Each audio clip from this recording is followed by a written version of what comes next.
साथियों, जैसे कि आप सभी जानते हैं, मदरसा आधुनिकर स्कीम SPEMM को लेकर जो लगातार मांग बढ़ती जा रही है, आज उस पर चर्चा करेंगे। साथ ही कुछ अहम बातें हैं जिसके ताल्लुक से हम बात करने जा रहे हैं, जिसमें अल्पसंख्यक मंत्रालय भारत सरकार क्या योजना का रेन्यूअल करने के लिए बजट का इंतजार कर रहा है। क्या इस बार माननीय सर्वोच्च न्यायालय की गाइडलाइन के अनुसार संसद के मानसून सत्र में पार्लियामेंट में मदरसा शिक्षकों के बकाया मानदेय को लेकर योजना को चलाए जाने को लेकर एक मुद्दा ज्वलंत होगा, उस पर भी बात करेंगे। साथियों, तीसरी एक अहम चीज़ जो इलाहाबाद कोर्ट में पिछले 7-8 महीने से फाइल लंबित पड़ी थी, उसको हमने जजमेंट के लिए लगवाने की बात कर रहे थे, लेकिन कुछ लोगों ने उस पर ऑब्जेक्शन लगाया है, उस पर भी बात करेंगे। साथियों, वीडियो में अंत तक बने रहें और जो टीचर्स चैनल पर नए हैं, चैनल को सब्सक्राइब जरूर कर लें। साथियों, ये आप बखूबी जानते हैं कि भारत सरकार की एक अत्यंत महत्वपूर्ण स्कीम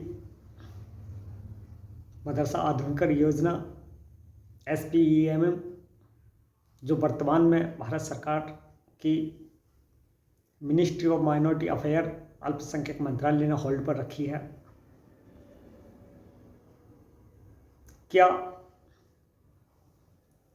इस बार अल्पसंख्यक मंत्रालय भारत सरकार योजना को लेकर सूचीबद्ध तैयार है?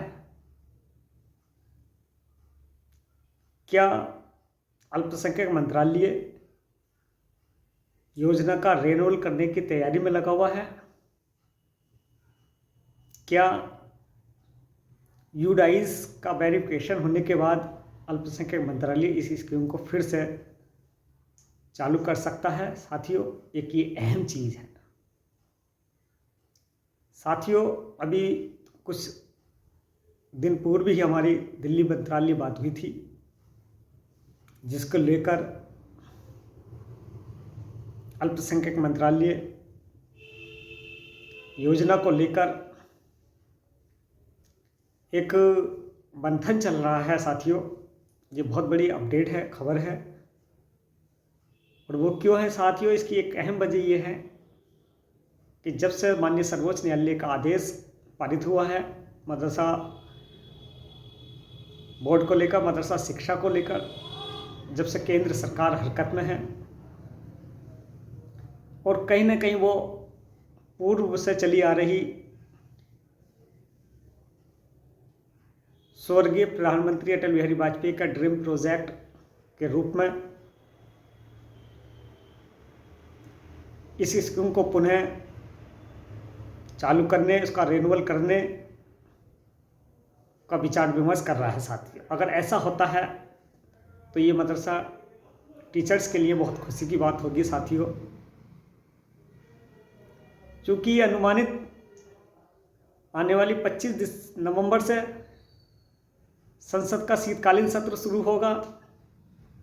कई सांसदों से इस ताल्लुक से बात हुई थी और उम्मीद की जा रही है कि आने वाले सत्र में जब दिल्ली में चलेगा तो साथियों उसमें मदरसा टीचर्स की मांग को उठाया जाएगा। और ये कौन सी मांग होगी साथियों? जिसमें प्रमुख रूप से मदरसा के बकाया टीचर्स की जो सैलरी है, तनख्वाह है, उसको लेकर, और वर्तमान में जो योजना होल्ड है उसको रेन्यूअल को लेकर। और मुझे उम्मीद है इस बार माननीय सांसद महोदय जिनको हमने ये प्रश्न लगवाने की बातचीत चल रही है, आने वाले शीतकालीन के सत्र में संसद में ये मुद्दा उठाएंगे। आप लोगों से भी दुआ की दरख्वास्त है साथियों। साथियों, दूसरी एक अहम चीज़, क्योंकि वर्तमान में योजना नहीं है साथियों,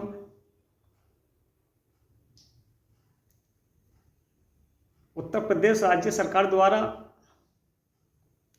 जो अतिरिक्त धनराशि दी जा रही थी 8 जनवरी 2024 को बंद कर दी गई। ऐसे में एक ये कठिन परिस्थितियां हैं, एक कठिन रास्ता है कि योजना को पुनः पटल पर कैसे लाया जाए।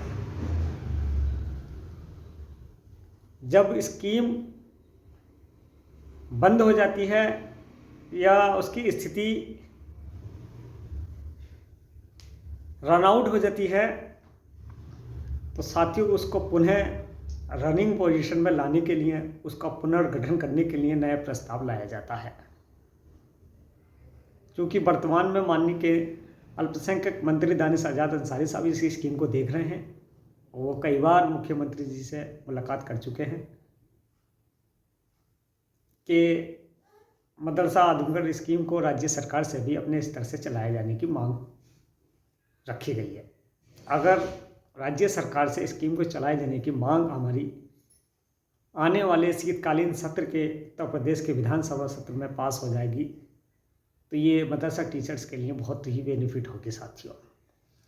क्योंकि इसमें कुछ लीगल पॉइंट योजना से संबंधित उत्तर प्रदेश के 7442 मदरसों में कार्यरत 22,000 मदरसा टीचर्स जो मॉडर्न शिक्षा देकर समाज के बच्चों को समाज की मुख्य धारा से जोड़ने का काम कर रहे हैं।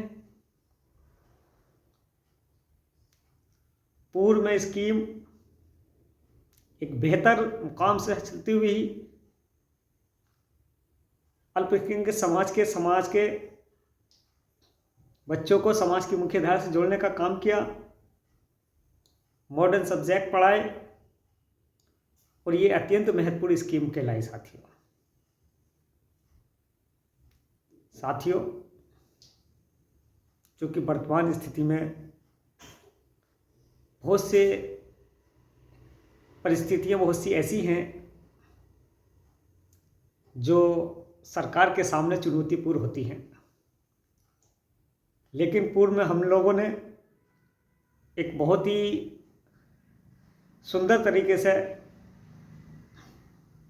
माननीय मुख्यमंत्री तक अपनी बात को रखा और उन्हें बताया कि वर्तमान में राज्य सरकार पर इतना बजट है जो 22,000 मदरसा टीचर्स को मिल सकता है। साथियों, अगर ये बजट राज्य सरकार पास कर देती है तो मैं समझता हूँ राज्य सरकार पर कोई अतिरिक्त भार नहीं पड़ेगा, राज्य सरकार पर कोई बोझ नहीं पड़ेगा।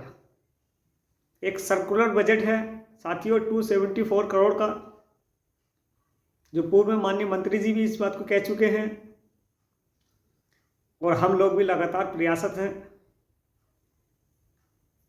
कि इस बजट को अतिशीघ्र कैबिनेट में पास कर दिया जाए। साथियों, मदरसा आधुनिकीकरण स्कीम जिसमें रिलीजियस एजुकेशन के साथ साथ क्वालिटी एजुकेशन, मॉडर्न एजुकेशन अनिवार्य है, और माननीय सर्वोच्च न्यायालय की गाइडलाइन ये राज्य सरकार का अधिकार है जो उसको रेगुलेट करे, उसको नियमित करे, समायोजित करे। कहीं ना कहीं एक माननीय सर्वोच्च न्यायालय के आदेश के अनुसार भी सरकार ये स्वतंत्र है कि मदरसा टीचर्स को उसकी स्कीम को चलाए। और साथियों, आने वाले वक्त में सरकार तक जो हमने सुझाव पहुँचाए हैं, अब तक ये सर्वोपरि प्रस्ताव में शामिल होने की बात की जा रही है। साथियों, किसी भी योजना को चलाने के लिए सबसे मेन चीज़ बजट की होती है। क्योंकि पूर्व में सरकार ने मदरसा टीचर्स को 25% अतिरिक्त धनराशि के रूप में और अल्पसंख्यक मंत्रालय के 60% के साथ साथ 40% की धनराशि भी मदरसा टीचर को दी है। ऐसे में सरकार के पास दोनों विकल्प हैं। सरकार स्वतंत्र है और मुझे उम्मीद है सरकार ये इस काम को बहुत जल्द करेगी। और पूर्व में भी मैं आप लोगों तक ये बता रहा हूँ साथियों, सरकार पर कोई भी अतिरिक्त दबाव न डालें, किसी मंत्री पर इतना प्रेशर न डालें जो आपकी स्कीम का प्रस्ताव बनते बनते ही रह जाए। एक ये सुनहरा मौका है, ये अच्छा मौका है। सरकार इस वक्त फेवर में है। माननीय मंत्री जी इस स्कीम को देख रहे हैं और हमें उम्मीद है साथियों, जब दिसंबर में शीतकालीन सत्र उत्तर प्रदेश में लगेगा, हमारी योजना का प्रस्ताव भी उस पर पास किया जाएगा। साथियों, आपको याद होगा जब मानव संसाधन विकास मंत्रालय ने 40% और 60% की गाइडलाइन जारी की थी, तब सरकार से हमने उत्तर प्रदेश सरकार से इसी तरह से काम कराया था और 40% वाला बिल 26 नवंबर 2019 को पास कैबिनेट में कराया था। साथियों, जल्दबाजी से कोई काम नहीं होगा। उत्तर प्रदेश के 22,000 टीचर्स से एक एक मशवरा करके ये काम किया जा रहा है। साथियों, तीसरी एक अहम चीज़ जो पिछले 7-8 महीने से इलाहाबाद हाई कोर्ट में फाइल लंबित पड़ी थी, इस पर हमने जजमेंट पर लगवाने के लिए आगे आए। काफ़ी टीचर्स के फ़ोन आए, हमने उनका दर्द तकलीफ को समझा।